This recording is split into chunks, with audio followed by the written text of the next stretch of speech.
Hello and welcome back to another episode of Lost in the Farmer's Market, where today we're looking at this wonderful houseplant specimen here.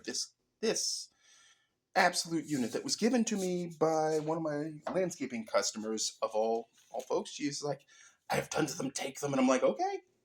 This thing didn't do much over the winter, but boy, has it started to grow now. Now this is an Echeveria. I think it may be race Mosa, but I'm not sure. Echeverias look a lot alike unless they don't, which sounds like a cop-out, but there are ones that look dramatically colorful and they only bring out their color in full sun. So this guy is going to have to go out and get some sun this summer for me to figure out which one precisely it is. However, it is representing pretty well under the grow lights. As you can see, it's got a rich dark green color that's almost rosy. It's got a velvety texture to its leaves, and the white leaf margins are quite remarkable. This thing was a rosette until it decided, screw that, I'm not, and I'm probably over-fertilized it. But anyway, the common name of this plant is still Echeveria. And it's in the Crassulaceae family, which means it's related to jade plants, and that means it probably runs camphor metabolism, which is a whole nother discussion about a plant that does its gas exchange at night and basically holds it in during the day, which is kind of cool.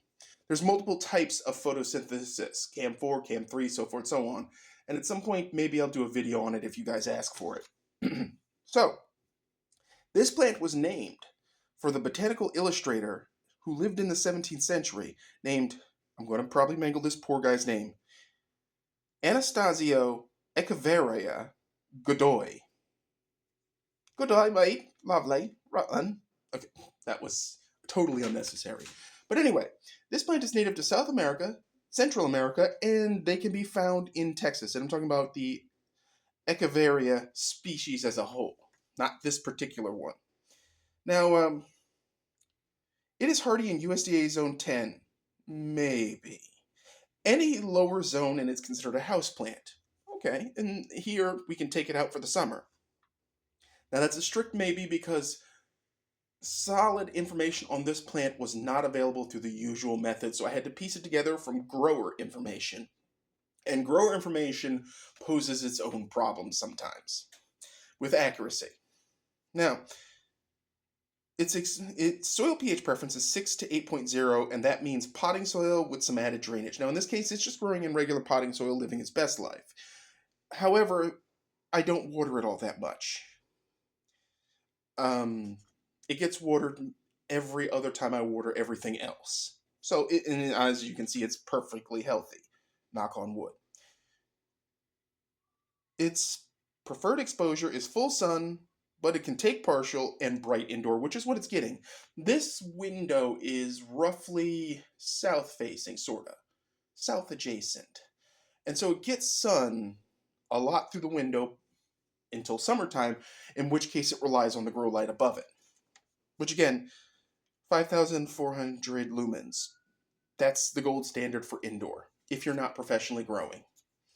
Anyway, its height can be 1 inch to 1 foot, and its width can be 2 inches to 1 foot. And that's because this is normally a rosette-forming plant, but mine is clearly going for that 1 foot on height, but not so much on the width. I'm not judging. Now, this plant is also known as Mexican hens and chicks because it's from South America, and hens and chicks is sempervivum. It's a different plant. It's usually in the sedum family, or related to sedum, I think it is. And so hens and chicks is its own thing, and some of these do look a lot like that, hence the name. This one, not so much. Now, the benefits of this plant is that it does attract bumblebees, hummingbirds, and butterflies. In fact, there are several species that exclusively lay eggs on, or I don't want to say nest, but that's an inaccurate statement.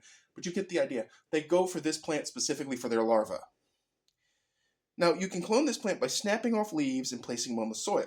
Now, generally how that works, I just want to say, is you would gently twist one of these guys off and then lay it flat on the soil and wait. After a few weeks, if it does what it's supposed to do successfully, you will see a small stalk, a bud coming out of the base of the leaf. That means it's put down some roots, and that is an entirely new plant. And the best part is, You've cloned this plant, so it's going to be genetically identical to its parent. This plant is not edible, though. So keep it away from the pets and the kids and everybody else and grandpa who thinks everything's a salad. Just don't do it. Apparently, some of these plants can cause some interesting gastrointestinal situations, which might get you out of church, but then you might have some spleening to do. Also, Echeveria are known to change their foliage color when exposed to bright sunlight, which aids in ID, which I mentioned earlier. So some of these in full sunlight will turn bright red or pink, or certain submerged variegations will emerge when they're exposed to too much light, and that is part of their defensive mechanism, actually. This color change helps protect what's inside the leaf from getting sunburnt. It filters out certain wavelengths of light, which we're perceiving by the leaf colors. That's the light that's being reflected, or a blend of spectrum being deflected, and it's protecting the inside. So it's basically its own suntan lotion, but it gets better, you see.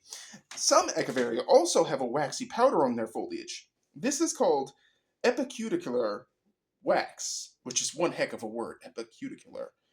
Basically, by the way, the waxy outer coating on a leaf is called the cuticle, henceforth cuticular. That's where that comes from. And epi means it's something on top of that. It is a waxy compound that is there to repel water so it doesn't accumulate on the foliage and cause rot or damage, but also it protects against sun damage. It acts like an extra layer of sunscreen. The wax may also prevent insects from attacking the plant, so it's got like a multi-layered armor on it, which is really cool.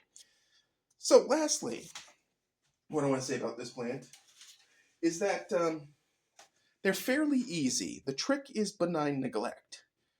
You're not intending to neglect the plant, you just happen to be doing so. And in doing so, the plant matures and grows just fine. You water only when dry, and then thoroughly, and then wait until the soil is completely dry again. I have this one normally up in the front of the tray, which I've emptied out for this video. And it's a spot where I have dangling philodendron plants in the way. So it makes it harder to water, so I'm less likely to water this one. It's made it this far. It's about a year old in my care. We'll see if it ever blooms.